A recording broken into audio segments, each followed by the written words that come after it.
नमस्कार। देवभूमि उत्तराखंड के देवपुत्रों, वीरों और भड़ों की संतानों और उनके वंशजों, आप सबको मेरा कोटि कोटि प्रणाम। मैं कर्नल गिरीश, जीवन एक पाठशाला में आप सबका हार्दिक अभिनंदन और स्वागत करता हूं। कल मैंने 3 प्रश्न किए थे। पहला प्रश्न इतिहास से था कि शिव जी के लाख मना करने के बावजूद भी उनकी पहली पत्नी सती अपने पिता के यज्ञ स्थल कनखल में बिना निमंत्रण क्यों गई और उसके परिणाम क्या हुए। आप सबको मालूम है ये। मेरे हिसाब से वो बहुत दिनों से अपने मायके नहीं गई थी और उसको मायके की बहुत याद आ रही थी। अपनी बहनों, अपने रिश्तेदारों को मिलने के लिए बहुत तड़फ रही थी वो। इसका प्रमाण आप लोगों ने देखा होगा कि जब नंदा जी और अनसुईया जी 12 साल के बाद अपने डोलियों में बाहर निकलती हैं भ्रमण के लिए, तो वो सबसे पहले अपनी बहनों को याद करती हैं। अपनी बहनों के घरों में जहाँ उनका ससुराल है वहाँ दौड़ दौड़ कर जाती हैं। ये बहुत सारे लोगों को पता है और कुछ लोगों को नहीं पता, तो मैं बता रहा हूँ आपको। उसको अपनी बहनों और अपने भाइयों से बहुत प्यार होता है।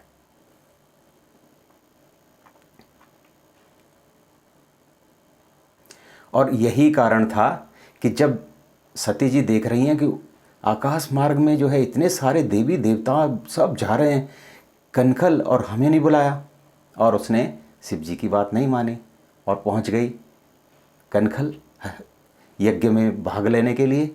और उसने देखा कि मेरे पति का तो यहाँ अपमान हो रहा है, और वो अपने पति का अपमान नहीं सह पाई और यज्ञ कुंड में भस्म हो गई। और उसका परिणाम हजारों हजारों लोगों की मौत, विध्वंस।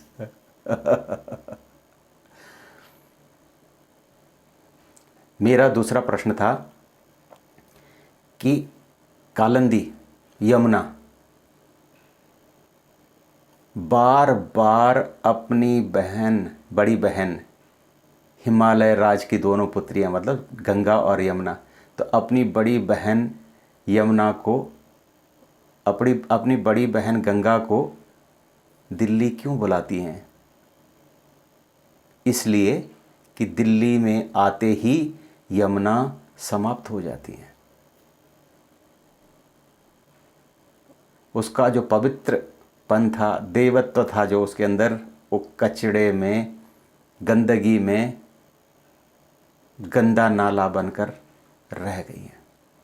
और वो बार बार अपनी बहन गंगा से कहती है कि दीदी आ जाना दिल्ली, मेरी दिल्ली आ जा, मेरे यहाँ पर लोगों की प्यास बुझा जा, मैं यहाँ के लोगों की सेवा नहीं कर पा रही हूँ, प्लीज़ आ जा दिल्ली। और मैं फिर वही हिस्ट्री वाला वो दोहरा रहा हूँ कि गंगा अपनी बहन यमुना को बहुत प्यार करती है, बहुत चाहती है, उसके लिए वो कुछ भी करने के लिए तैयार है। मेरा तीसरा प्रश्न था कि अगर गंगा सारे बंधनों को तोड़ ताड़ कर अपनी बहन की मदद के लिए दिल्ली पहुंच जाती हैं, तो क्या दिल्ली जाने के बाद यमुना अपनी बड़ी बहन को दिल्ली घुमाएंगी? और अगर मान लो दिल्ली जाने के बाद गंगा का दिल करे कि चल छोटी, मथुरा भी चलते हैं, वृंदावन चलेंगे, वहाँ कन्हैया से मिलेंगे, और वहाँ उसके बाद में आगरा भी जाएंगे, आगरा का ताजमहल भी देखेंगे, तो उनको कोई रोक पाएगा? उनकी कोई आरती उतारने वाला होगा वहाँ पे? और ये होगा कब? ये होगा तब जब यहाँ पर उत्तराखंड में हर चीज़ फ्री में दी जाएगी। फ्री में यहाँ की संपदाओं को, यानी कि गंगा और यमुना के पिताजी के जो यहाँ पर राज्य है, इसके धन और दौलत को लूट लूट कर लुटेरे लेके जाएंगे और थोड़ा थोड़ा बांट के भी जाएंगे। तो ये गंगा बंधनों को तोड़ने में कोई देर नहीं लगाएगी। और यज्ञ में जो विध्वंस शिवजी और उसके गणों ने किया, वो दोबारा दोहराया जाएगा। फ्री में कब कोई किसी को कुछ देता है? जब वहाँ पर बहुत सारी संपदा हो, उसी में से थोड़ा सा डाल दिया। आप इसका एक छोटा सा जीता जागता उदाहरण ले लीजिए बंदरों से। बंदर कंदमूल फल खाते हैं, लेकिन आजकल दिल्ली से और बद्रीनाथ वाली रोड में आपको हर जगह बंदर भिक्षा मांगते हुए मिलेंगे। उनको कंदमूल फल बिल्कुल भी पसंद नहीं। उनको ब्रेड और ब्रेड पे बटर लगा हुआ चाहिए। शेर, भालू, हाथी सब भिखारी हो गए हैं।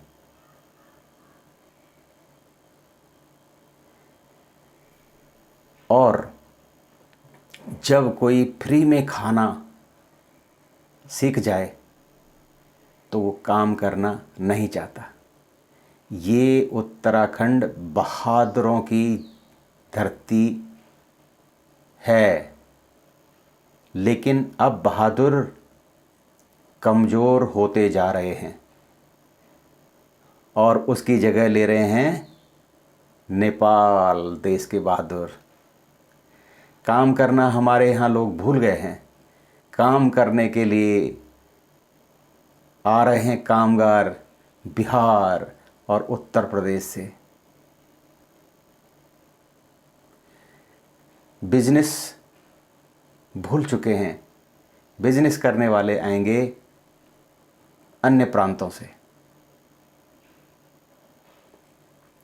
और यहाँ पर केवल और केवल रह जाएंगे फ्री में दारू पीने वाले और आराम से खाना खाने वाले वीरों और बड़ों की संतानें, देवी और देवताओं की संतानें।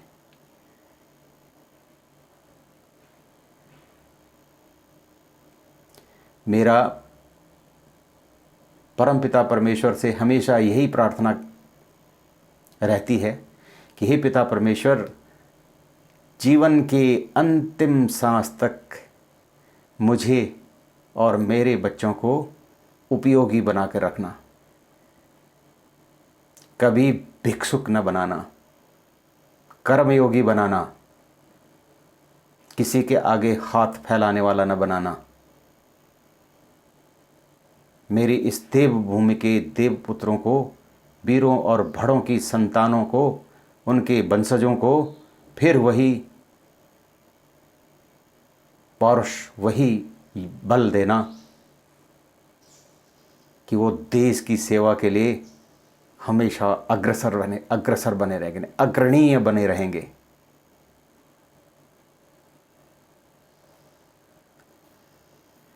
मेरा आप सबसे यही अनुरोध है कि फ्री में कुछ भी चीज़ ना लीजिए, उसके लिए कुछ कमाइए, पराक्रमी बनिए, अपने पराक्रम को ना भूलिए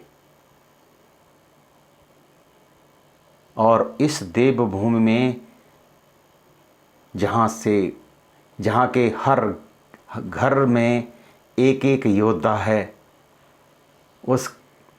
उन योद्धाओं की संख्या को बढ़ाइए। धन्यवाद।